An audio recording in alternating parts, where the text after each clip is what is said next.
하나님께서 아담과 여자에게 유일하게 금지하신 경, 유일하게 바로 이 선악을 알게 하는 나무를 먹지 말라는 것이었습니다. 유일한 금지 명령입니다. 그러나 그 명령을 어기고 먹었습니다. 그렇게 해서 아담과 여자 모두 선악을 알게 되었느냐? 그렇지 않습니다. 사단은 선악을 알게 하는 나무 열매를 먹으면, 그 열매를 먹으면 선악을 아시는 하나님처럼 될까봐 하나님께서 먹지 못하게 하신 것이다 라면서 먹으라 권하는데, 결과적으로 아담과 여자가 선악을 알게 된 것은 열매 때문이 아니라 명령을 어긴 행위로 알게 됩니다. 열매가 효과가 있는 게 아닙니다.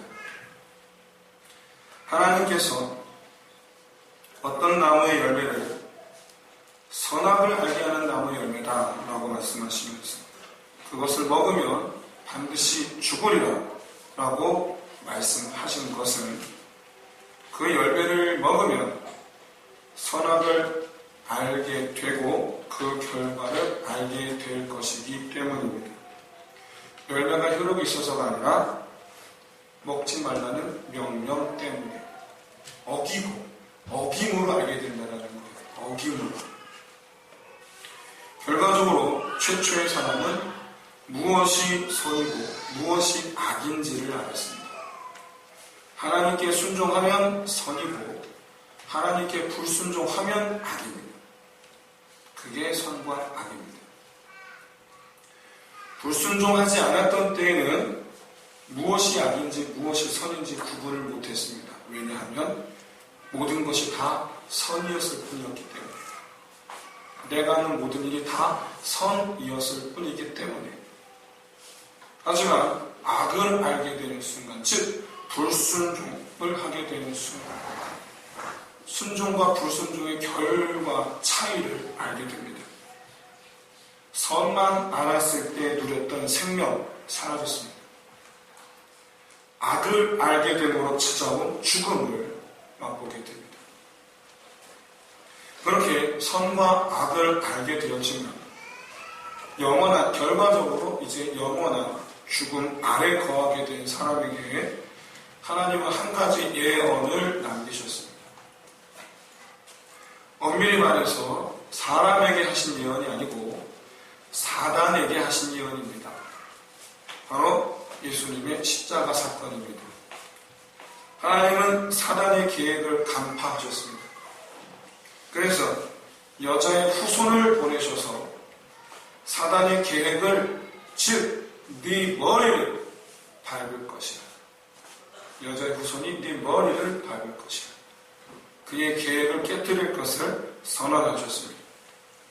창세기 3장 15절은 사실상 하나님의 선전포고문입니다. 선전포고문.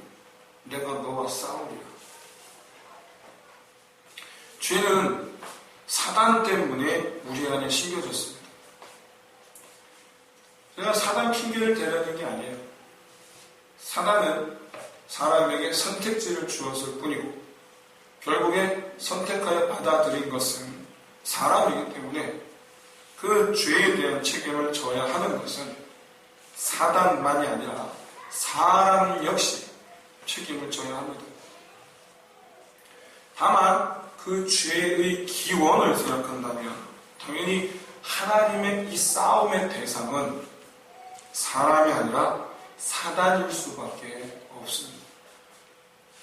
문제는 하나님께서 이 사단과의 싸움을 지금까지 계속 하고 계시는데 우리는 누구 편을 들고 있느냐 하는 것입니다. 나는 지금 누구 편을 들고 있습니까? 나는 지금 하나님과 사단의 이 싸움 가운데 나는 하나님 편을 들고 있습니까? 사단 편을 들고 있습니까? 사실 우리가 편든 것은 대부분 하나님이 아닌 사단이었습니다. 우리는 사단 편에 서서 하나님을 멸시하고 무시하고 하나님께 원망, 불평, 불만, 분냄과 성냄과 거짓말과 속임과 불순종함.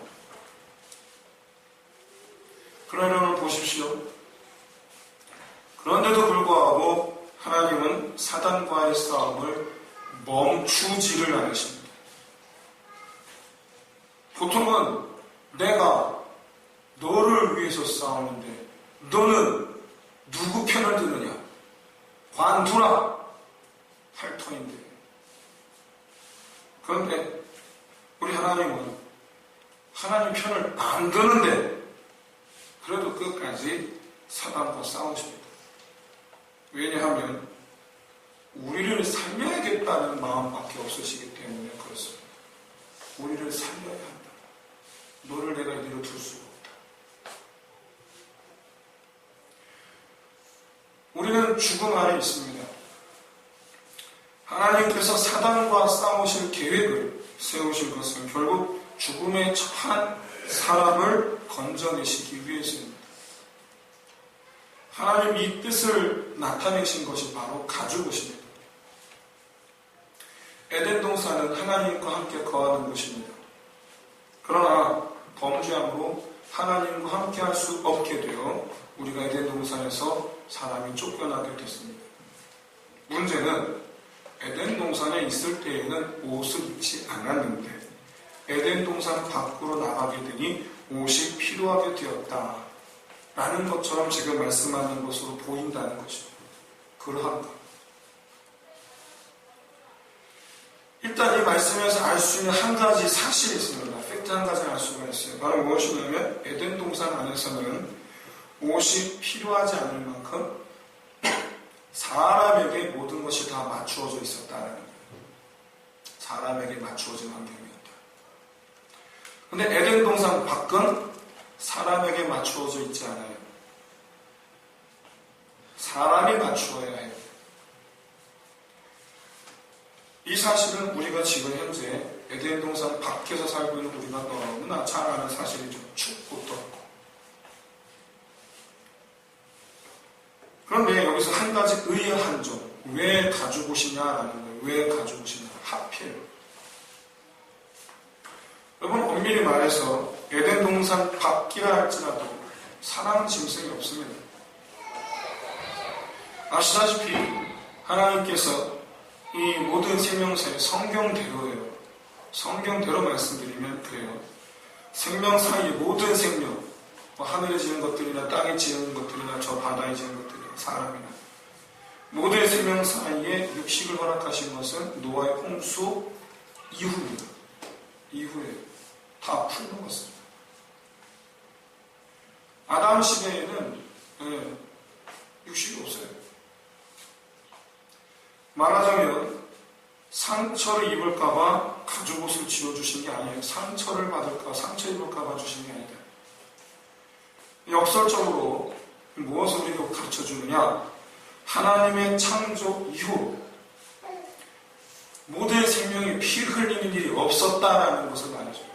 모든 생명이 피 흘리는 일이 없었어요. 피 흘릴 일이 없었어요. 사람 사이나 동물 사이나. 그럼 왜 가지고 오시냐? 바뀐 환경 때문인가? 여러분 아시다시피 덥기도 하고 춥기도 합니다. 언제나 가죽 옷만 입고 있을 수가 없어요. 때로는 그조차 벗어야 할 때가 있고 때로는 그보다 더 두꺼운 것을 입어야 되기도 합니다. 즉 필요에 의해서 주신 것도 아니에요. 지켜주시기 위해서도 아니고 필요에 의해서 주신 것도 아니에요. 그럼 왜 입히셨냐 가죽옷을 왜? 창세기 3장 7절을 보시면 열매를 먹고 눈이 밝아져 자기들이 벗은 것을 알았다 라고 말씀합니다. 가죽옷은 벗은 것을 알았기 때문에 입히신 거예요. 여기서 벗은 것을 알았다라는 것은 남녀가 서로 벗은 몸을 보고 부끄러워했다라는 것을 말씀하는 게 아닙니다. 그런 게 아니에요. 무엇이냐면 죄를 범함으로 이제 숨겨야 할 것이 있는데 숨길 곳이 없다는 것을 깨달았다는 것을 말해요. 숨길 게 없어요, 지금. 자신들 안에 하나님 앞에 하나님 보시기에 떳떳지 못한 것이 들어왔는데 하나님 보실까 두려워 감추어야 할 것이 생겼는데 감출 게 없는 거예요. 숨길 곳이 없는 거예요. 부끄러움을 알았다라는 것은 이와 같이 서로가 벗었다라는 사실을 깨달았다는 것은 아차 숨길 데가 없구나 라는 것을 깨달았다는 것을 의미해요. 사람의 부끄러움, 수치스러움, 두려움. 하나님은 이와 같은 이 사람의 이 부끄러움을 덮어주기 위해서 가죽옷을 입혀주셨어요. 그런데 덮어주기 위한 용도라면 다른 여러 가지 재료도 있을 텐데 왜 가죽옷이냐?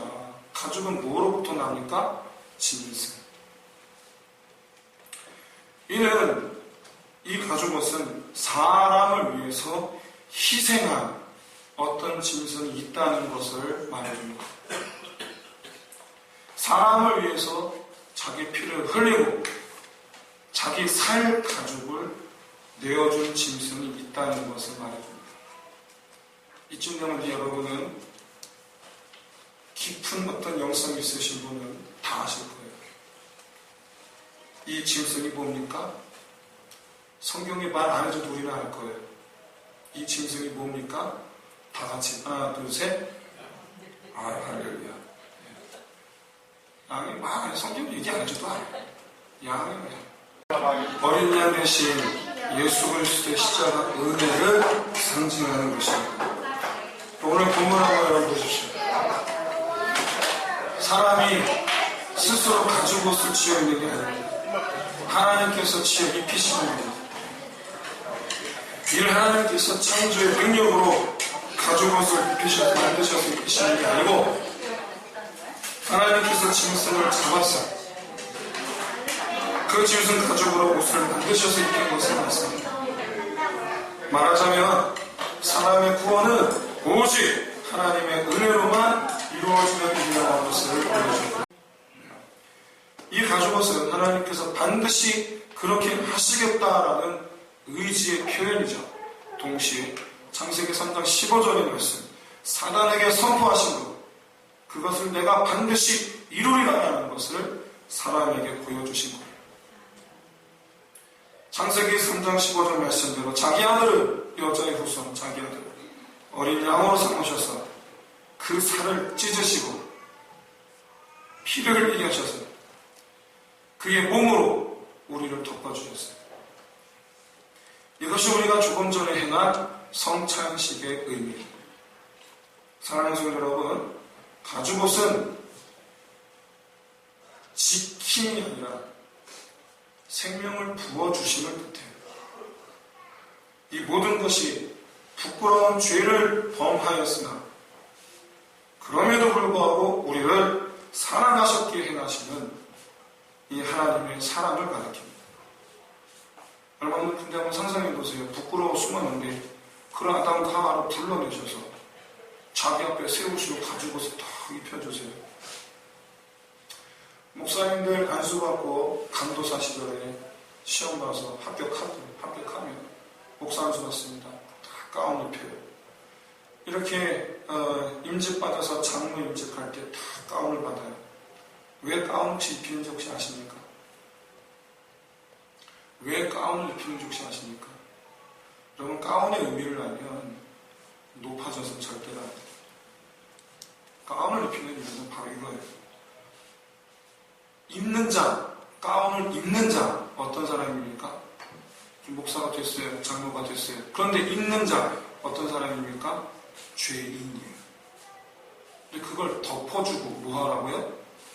교회를 위해서 이제는 네가 희생하라. 이게 가운을 입히는 이유예요. 덮어주고. 입는 그 사람 부족하기 이를 데 없고 흠이 많을 때 이를 데 없는데 가운으로 그걸 다 덮어주고 그런 내가 너를 덮어줬으니까 너는 이제 네가 이제는 내 몸이 되라는 거예요. 네가 이제 나를 위해서 네 살을 찢으라는 거예요. 그게 가운을 덮여주는 이유예요. 사랑하는 성도 여러분, 가마에 서서 가죽옷을 입는 아담과 하와의 마음이 어땠을까? 왜 가만히 앉아 그 손길을 맞이했을까? 그들은 그 가죽옷을 입으면서 마음이 뉘우쳐 평생을 하나님의 사랑을 확신하는 가운데서 살았을 것임을 믿으시는 저 여러분 되시기를 주의 이름으로 축원드립니다. 바라기는, 이제 말씀 마치겠습니다.